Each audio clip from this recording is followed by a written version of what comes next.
สวัสดีครับท่านผู้ชม FC ทางฝั่งลาวที่ประเทศไทยที่รับชมรับฟังถือว่าตอนนี้ทางผมหรือว่าอาตมาภาพกำลังพาท่านผู้ชมผู้ฟังไปดูตาดจอที่เมืองชานไซแขวงอัตตปือถือว่าธรรมศาสตร์จุดทางภาคใต้ของลาวและก็เป็นแหล่งหนึ่งถือว่าเป็นแหล่งท่องเที่ยวของคนส่วนหลายถือว่าตอนนี้ทางอาตมาภาพสิพาท่านผู้ชมไปดูภาพบรรยากาศอยู่ทางเบื้องลมและสิมีน้ำมีครูบาอาจารย์มาพักผ่อนหย่อนกายและอยู่เบื้องลมนี้ก็สิมีน้ำไหลเล็กๆน้อยๆและสิมีเด็กน้อยตัวน้ำต้วมโอ้ยเป็นตาอ่อนซ้อนในเทวธรรมศาสตร์เต็มไปด้วยความอุดมสมบูรณ์สับในดินสินในน้ำเบื้องนี้ก็แม่นผู้สาว2 คนถือว่าผู้สาวชานใสถือว่ามีแต่ผู้โจบผู้งามที่เมืองนี้ก็เป็นพระอาจารย์สิพาท่านผู้ชมไปดูเบื้องนี้ภาพบรรยากาศอยู่เบื้องเหนือเด้อตัวทางเบื้องเหนือก็สิมีบนอ่างเก็บน้ำและบนอ่างเขาตันน้ำเพื่อให้น้ำสะสมไว้มากขึ้นและทางเบื้องนี้ก็สิมีกระตูบน้อยบอนพักกายพักใจหรือว่ากระตูบพักใจพอได้มีครู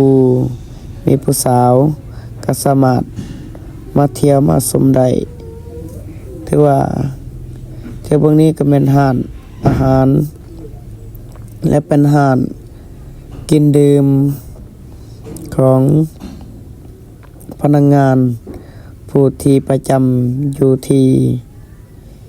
ตาดจอประเทศลาวที่ว่า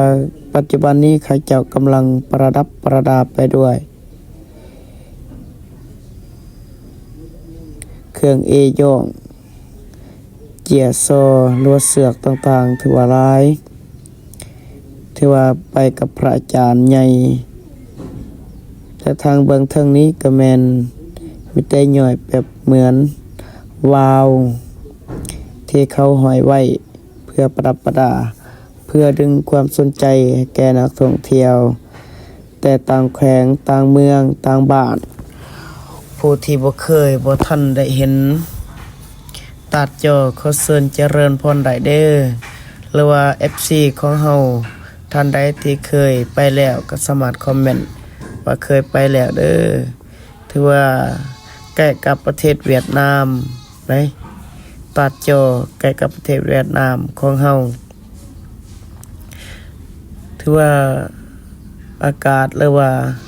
ภูผาป่าไม้อุดมสมบูรณ์เขียวงามทุมถือว่ามาฮอดมาถึงตาดถือว่าเย็นขนาดใดถือว่าเย็นอ่อนซ้อนเป็นตาอยากได้อากาศแถวนี้ไปไว้ที่บ้านของเฮาและอยู่ทางเทิงนี้ก็เป็นภูหน่วยภูและเป็นบ้านเก่าของเขาเจ้าของชนเผ่าละแวหรือชนเผ่าซานไซก็สิส่วนหลายชนเผ่าละแวเขาเจ้าได้อาศัยและอยู่ในนี่ก็สิมีตูบน้อยหลายหลังก็สิมีนัมเบอร์แต่ละหลังเฮาสิเลือกถือว่าเฮาเลือกนั่งบอนใดก็ได้ถือว่ากระตูบไม่แตกกระตูบงามๆและต่อไปทางครูบาสิได้สบายดีตัดจอนี่เด้สบายดีตัดจอ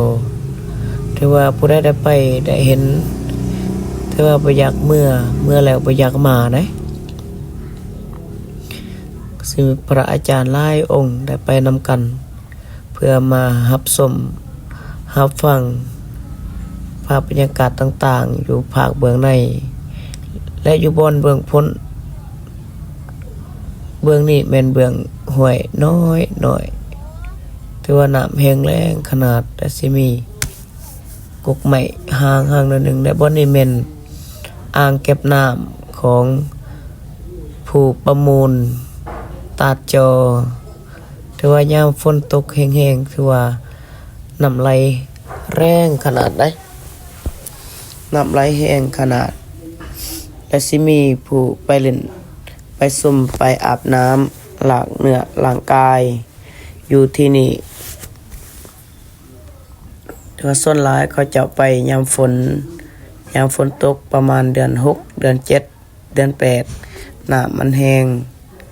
ถือว่าเป็นตะมวนเป็นตาอ่อนซ่อนและบอนนี้ก็สิมีวังน้ำและมีพอออกและมีสมณเณรไปอาบน้ำอยู่เบื้องเหนือเพราะว่าอยู่เบื้องใต้นี่แม่นน้ำนี่ก็แม่นคันมีห้อยคันหลายอยู่เบื้องในอยู่ในนี่หลายห้อยคันหลายอาบบ่ได้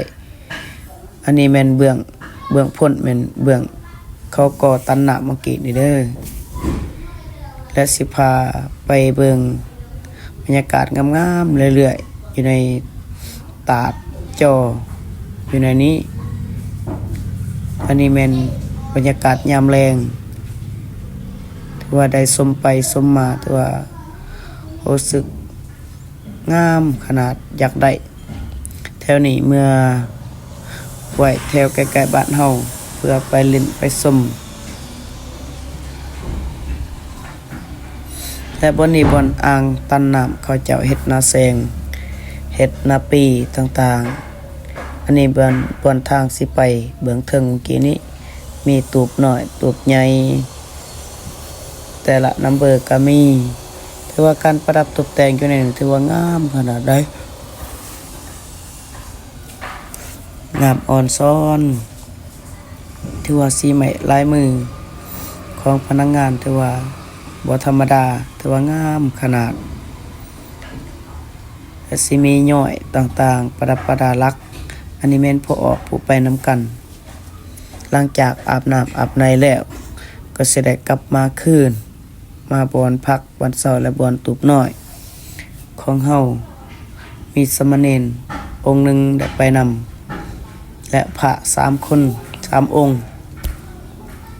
แล้วต่อไปก็สิได้เกียมเมือหลังจากถ่ายตัวนี้แล้วถือว่าอันนี้แม่นบอนสุดท้ายที่ครูบาได้ถ่ายต่อไปก็สิได้เกียมเมืออำลาพาจากตาดจอดเป็นที่ห้อยแล้ว